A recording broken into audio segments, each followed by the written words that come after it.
Hola, ¿cómo están? Yo soy Carlos Vergara y el día de hoy voy a hablar de un tema parecido a lo que dice el título. Por supuesto no es el título literalmente, ¿no? Sino es uno de estos títulos que se utilizan pues como para hablar en un mismo sentido de pues del tema que se está tratando, ¿no? El día de hoy el tema del que voy a hablar se titula El exceso de clero, el cáncer de la iglesia. Vamos a ver, a lo largo de la historia ha habido diferentes concepciones respecto de lo que es la iglesia. Las primeras concepciones pues se van realizando a través de los padres de la iglesia. Los primeros padres de la iglesia, padres apostólicos, son los padres que existen inmediatamente después de los apóstoles. Ellos van a ir montando las primeras bases del cristianismo y luego van a surgir los cuatro padres de la iglesia, que principalmente son ocho: cuatro padres en Oriente y cuatro padres en Occidente. Los cuatro padres en Occidente son importantes, aunque los cuatro padres de Oriente son los que de alguna manera le dan la formación dogmática a la persona de Cristo, a la Virgen, a la Santísima Trinidad, todas esas cosas, pero siendo los padres de Oriente también muy importantes, como el caso de San Agustín, que San Agustín pues en este caso va a formular toda una teoría respecto de la Trinidad. Está el caso de San Jerónimo, que va a ser el creador de la Vulgata, de la primera Biblia, bueno, la segunda Biblia conocida en la historia. El caso de San Ambrosio, que va a sentar las bases de los sacramentos, y el caso de San Gregorio Magno, que va a sentar las bases del clero, ¿no? Las bases del canto gregoriano. Y bueno, cada uno tiene sus diferentes aportaciones, tanto en Oriente como en Occidente. En este caso, lo primero que va surgiendo a lo largo de la historia de los padres de la iglesia, pues es la idea de lo que es la iglesia, ¿no? La primera va a ser la de qué es el pueblo de Dios, qué es la iglesia, ¿no? Y vemos, por ejemplo, la idea de San Pablo, que él dice que la iglesia es un cuerpo que conforman varias partes, pero que finalmente es uno. Si una parte se enferma, todo el cuerpo se enferma. Lo mismo habla el catecismo de la iglesia católica, cuando dice: cuando uno de los miembros de la iglesia sufre, toda la iglesia sufre; cuando uno de los miembros se alegra, toda la iglesia se alegra. En este sentido, los primeros padres de la iglesia van a crear un concepto llamado el pueblo de Dios. Este concepto del pueblo de Dios hace referencia a quiénes son los integrantes de la iglesia, es decir, todos aquellos bautizados. A mí se me hace muy gracioso cuando una persona dice: yo no soy católico. Bueno, si estás bautizado, si eres católico, podrás no ser practicante, pero eres católico porque estás bautizado. Es como decir: yo no soy mexicano, aunque nací en México, ¿no? Bueno, ¿por qué? Porque cuando estás bautizado pasas a formar parte de ese cuerpo místico, ¿no? Uno de los efectos del bautizo es la formación de la iglesia. Y entonces, cuando tú eres bautizado, pasas a formar parte de la iglesia, y como parte de la iglesia eres parte del pueblo de Dios. Lamentablemente, en algún momento de la Edad Media se pierde el concepto de pueblo de Dios. No, tenemos por ahí que la iglesia se va desarrollando de una manera extraña, de una manera pues bastante tumultuosa, porque empiezan a intervenir los emperadores romanos. Los emperadores romanos y después los primeros reyes europeos comienzan a querer tomar las decisiones en la iglesia. Imponen al papa, quitan al papa, excomulgan a un papa, excomulgan al otro. La iglesia se ve con muchos problemas. Entonces va a aparecer por ahí un papa muy interesante, que es Inocencio III. Inocencio III va a sentar las bases de la iglesia como una iglesia poderosa, como una iglesia que tiene poder. Va a ser uno de los papas que va a comenzar con las cruzadas y de cierta manera va a sentar las bases de lo que después sería la Inquisición en su máxima expresión. En este sentido, este papa Inocencio III va a ser uno conocido como uno de los papas más poderosos de la historia. Y entonces, conforme se va desarrollando esta idea del clericalismo, tenemos un repunte de esta idea clerical a lo largo de la historia. Por ejemplo, previo a la Reforma Protestante y posterior a la Reforma Protestante, con papas como León X, como Julio II, como Alejandro VI, como Pío V, que ellos van a ir sentando las bases del clericalismo más fuerte y del clericalismo más cerrado, que van a ir haciendo que desaparezca la idea del pueblo de Dios. Y entonces aquellos bautizados que son parte del pueblo de Dios, lo único que hagan es ser receptores de lo que la iglesia enseña. Es decir, por iglesia se entiende como jerarquía. Durante toda la Edad Media se va a entender la iglesia únicamente como jerarquía, y aparece todavía el Concilio de Trento, que el Concilio de Trento lo que hace es hacer una contrarreforma de lo que está haciendo Lutero. Aparecen otros personajes que hacen una verdadera contrarreforma, como Santa Teresa de Jesús, como San Felipe Neri, como San Ignacio de Loyola, que son personajes muy importantes que van a ir contra los reformadores protestantes con la idea de regresarlos a la fe.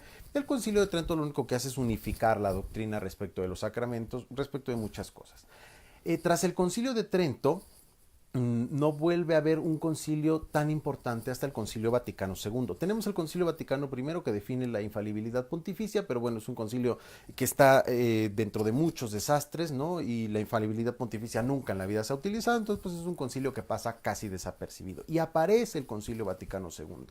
El Concilio Vaticano II se va a desarrollar posterior a la elección de Juan XXIII. Juan XXIII, un papa de transición que se pretendía que por la edad tan avanzada pues simplemente muriera y al morir pues eligiera a otro cardenal que pudiera seguir en la línea sucesoria de Pío XII. Pío XII es un papa muy interesante y es un papa muy importante dentro de la iglesia. Está muchísimos años, es una figura muy fuerte, tiene grandes progresos en la defensa de los judíos. Él se cree, por algunos autores, es precursor del Concilio Vaticano II. Pero bueno, como sea, muere Pío XII, entra Juan XXIII, convoca el concilio y muere. Y entonces entra a sucederlo Pablo VI. Y cuando entra Pablo VI, la iglesia no sabe si se va a continuar con el concilio o no, pero Pablo VI va a seguir en la misma línea de Juan XXIII y va a continuar con el concilio y lo va a clausurar. Y entonces y en este concilio Vaticano II surge o se retoma la idea que se había perdido durante la Edad Media de pueblo de Dios. ¿Y qué es esta idea? Que la iglesia está conformada por cada bautizado, es decir, por cada persona que se encuentra que se encuentra bautizada va a estar dentro de este pueblo de Dios, va a ser la iglesia, ¿no? Entonces, esto genera mucho conflicto entre uno de los círculos más cerrados de principalmente la curia romana, a los cuales se les atribuye en parte el asesinato del Papa Juan Pablo I, que va a tratar de aplicar por primera vez las reformas del Concilio Vaticano II, porque es el que sucede al Papa Pablo VI. Hay quien dice que no lo mataron, hay quien dice que le dio un infarto. Yo en lo personal pienso que sí lo mataron. Y en este sentido viene esta parte del círculo más cerrado de la iglesia, que es la curia romana y algunos cardenales europeos, que no quieren aceptar las ideas que vienen de América, de África, de Asia, bueno, de ningún continente que no sea Europa, ¿no? Entonces esta no sé cómo decirlo, pero esta centralización del poder de la iglesia en Europa le va a hacer mucho daño a la iglesia. Viene el concilio y entonces con este concilio se retoman las ideas de los padres de la iglesia de un principio del pueblo de Dios y se comienza a hacer una idea de la iglesia un poco más horizontal. Se pierde la verticalidad de la iglesia, es decir, la iglesia ya no va a ser vertical, la iglesia va a ser horizontal, pero vienen estos círculos más cerrados y dicen, no, no podemos permitir. Se disfraza un poco la reticencia al Concilio Vaticano II por los círculos tradicionalistas en la liturgia.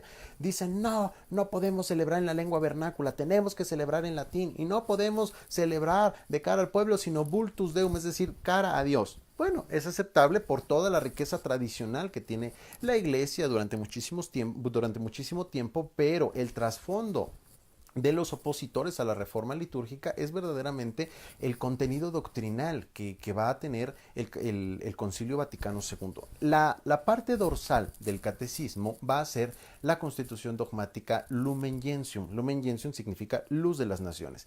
Y esta Lumen Gentium de lo que habla es sobre la iglesia. Habla sobre la naturaleza de la iglesia, sobre la estructura de la iglesia y sobre la importancia de cada uno de los miembros de la iglesia, entre ellos del pueblo de Dios. Y entonces rompe con la verticalidad jerárquica del clero y hace una cuestión un poco más uniforme. Sí, el Concilio Vaticano II lo que viene a traer es una cuestión de cierta manera vertical entre el pueblo de Dios y el clero.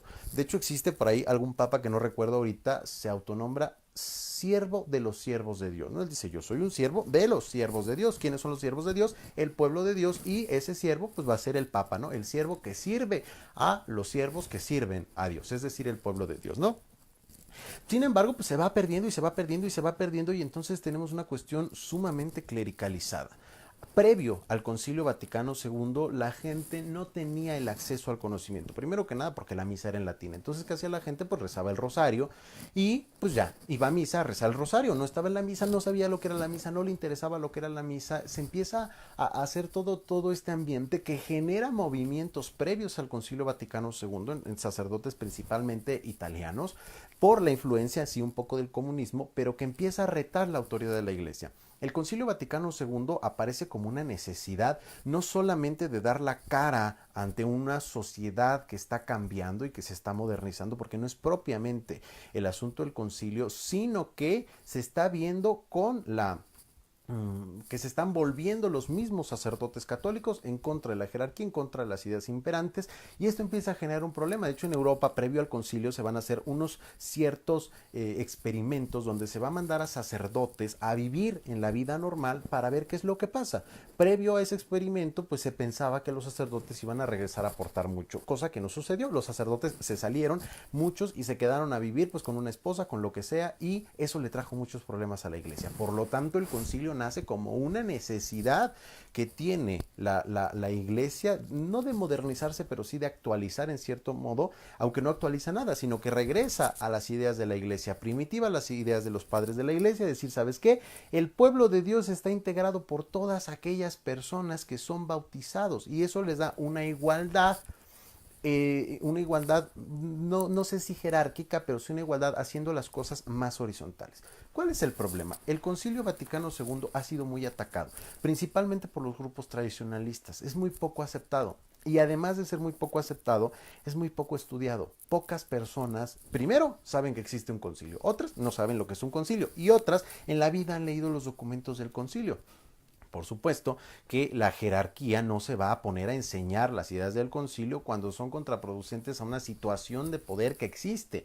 Entonces, por ejemplo, vemos al Papa Francisco que aparece diciendo toda clase de cosas y lo tachan de comunista y lo tachan de hereje y lo tachan de no sé qué, pero cuando tú vas a los documentos del Concilio Vaticano II y cuando tú vas a los documentos del Catecismo de la Iglesia Católica, ves que lo que el Papa Francisco está diciendo no es más que la doctrina de la Iglesia. Y entonces aparecen los tradicionalistas y dicen, es que esa doctrina está mal, esa doctrina contradice la tradición de la iglesia, esa doctrina contradice lo de siempre. Por ejemplo, quien dice, la misa de siempre, no es la misa de siempre, la misa tiene 500 años, la instituyó Pío V después del Concilio de Trento, y el Concilio de Trento fue en 1500 y algo, después de la Reforma Protestante en 1517, y 1500 años antes que había, no existía la misa como era antes, ni existía la misa como la conocemos antes, y esa idea estúpida de gente estúpida que es incapaz de pensar 2 segundos dice, es la misa de siempre. La misa de siempre tiene 500 años y los 1500 años antes que no había misa, no había sacrificio, eres estúpido. Bueno, punto.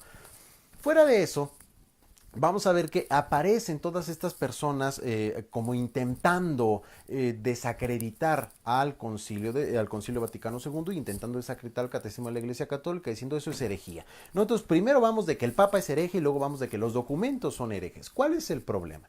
No, en muchos de los videos que yo he hecho, no, defendiendo al Papa, que no es porque yo quiera defender al Papa porque me caiga bien, porque sí me cae bien, pero no digamos, no le tengo una cierta admiración especial como el mejor Papa de la historia. Y me dicen que soy un hereje, que soy un laxo, que soy un modernista, que soy un combina todo, tantas cosas que me han dicho que me tienen, la verdad, sin cuidado. Lo que la gente estúpida no entiende, y no lo entiende porque es estúpida, es que la doctrina de la iglesia es la doctrina de la iglesia. ¿Te gusta? No, eres un hereje. ¿Te gusta? No, pero lo aceptas, pues está bien. Sí, y lo aceptas, está bien.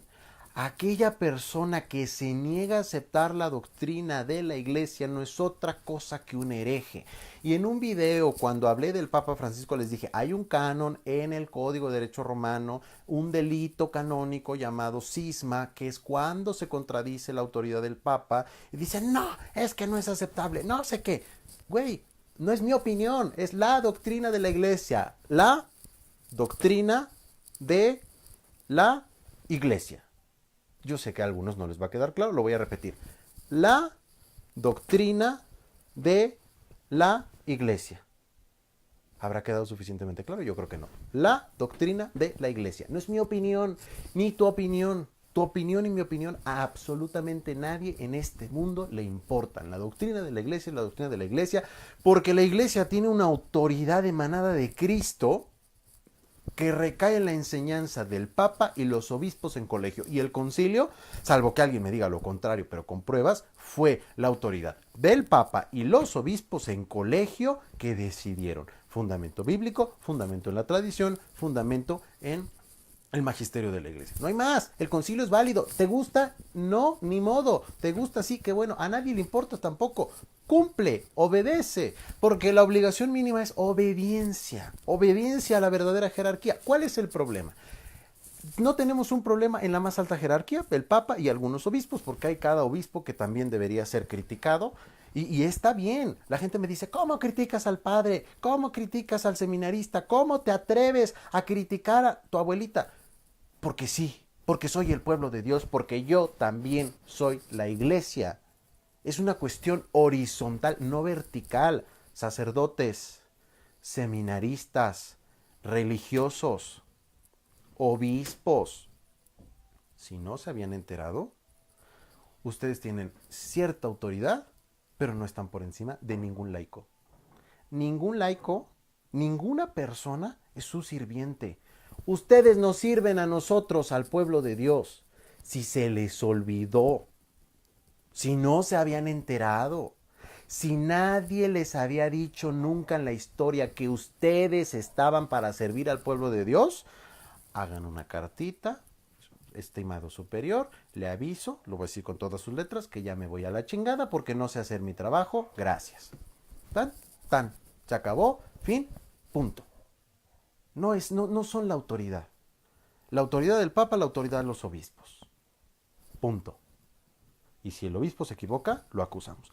Y si el Papa se equivoca, pues pedimos por él porque finalmente es la autoridad. No, ya, ni modo. Los sacerdotes no tienen ninguna autoridad.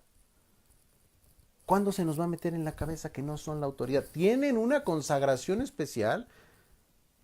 Y dice San Francisco, ante un ángel y un sacerdote, yo me arrodillo primero ante un sacerdote, sí, porque es una persona consagrada, es una persona sagrada, es una persona santa, sí.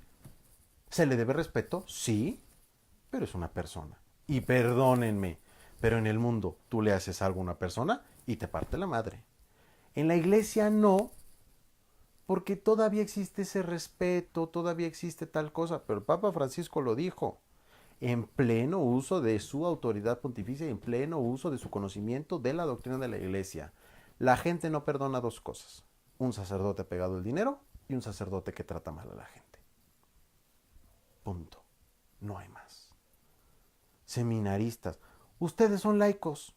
Los seminaristas son laicos. Los seminaristas ni siquiera tienen consagración. Ni siquiera hacen votos. Son laicos. Un seminarista y yo somos lo mismo. Un seminarista y yo somos iguales. Un seminarista no tiene absolutamente ninguna autoridad ante mí. Si el encargado de la parroquia me podrá decir tal cosa. Somos laicos. El seminarista no está consagrado. El seminarista no es religioso. El seminarista no es sacerdote. El seminarista es laico. Los vemos con sotana y nos impresionamos. Iba a decir otra cosa, pero no. Los vemos con sotana y nos morimos. Decimos, ay, el padre. No es el padre. Es un laico con sotana. Punto. No hay más. Hay seminaristas religiosos y ellos tienen una consagración y se les debe respetar y lo que sea, lo mismo que el sacerdote. Me respetas, te respeto. No me respetas, no te respeto. Me tratas mal, te vas a la chingada. Me tratas bien, te respeto. Punto. Se acabó. No hay más. Ahora tenemos otra opción. No te quieres portar bien, sacerdote, no te quieres portar bien, seminarista, no te quieres portar bien, religioso. Ahí está el obispo. Voy, te acuso y te vas a la chingada. Porque la gente en la iglesia sirve. Si no sirves, no sirves, tal cual. La iglesia no tiene otra función más que servir. La iglesia nació para servir y ese servicio se manifiesta en la salvación. La salvación que se transmite a las personas, pero a través del servicio. Si no quieres servir, estás en el lugar equivocado. Escándalos de pederastia son por personas enfermas que entran a la iglesia. Escándalos de sacerdotes apegados al dinero, de sacerdotes que tienen casas, de esas... Son por gente enferma que entra a la iglesia a buscar poder. No entran a la iglesia a servir. Métanselo en la cabeza, sacerdotes, seminaristas, que no son más que laicos con sotana, religiosos, obispos y el Papa. Están para servir. Si no quieren servir, váyanse. Porque el pueblo de Dios tiene todo el derecho de exigirles que hagan bien su trabajo. El pueblo de Dios tiene todo el derecho de recriminarles cuando hagan malas cosas. Porque una cosa es su consagración y que por eso sean sagrados y que por eso sean personas santas, y otra cosa que tengamos que aguantar sus pendejadas.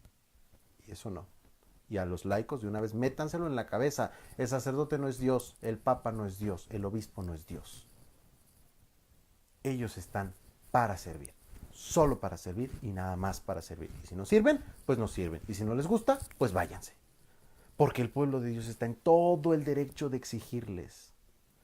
La horizontalidad de la Iglesia se rompió con el Concilio Vaticano II. Y el concilio lo dice. Y así como yo soy la Iglesia, el padre Juanito de la Iglesia de Santa Altagracia es la Iglesia. Y somos la Iglesia. ¿Él tiene una consagración superior a la mía? Sí. ¿Le debo respeto por eso? Sí. Pero yo no soy su chacha, ni soy su gata, ni soy nada. Y si no le gusta, adiós. Y si no le gusta, voy y lo acuso con el obispo y que lo corran o que lo sancionen. Ya estuvo bueno. El concilio fue hace 50 años, por el amor de Dios. Y todavía no se puede aplicar y todavía les molesta. ¿Y cuánta gente no se va a enojar porque les estoy diciendo esto? Me vale, no me interesa. Ahorita me van a llegar los mensajes. ¿Por qué dices eso? Pues porque puedo, porque quiero y porque está en la doctrina de la Iglesia. Punto, se acabó. Estuviera diciendo alguna herejía, pues va. Pero como no lo estoy haciendo, se aguantan. Por eso es que el título de este video es El exceso de clero es el cáncer de la Iglesia.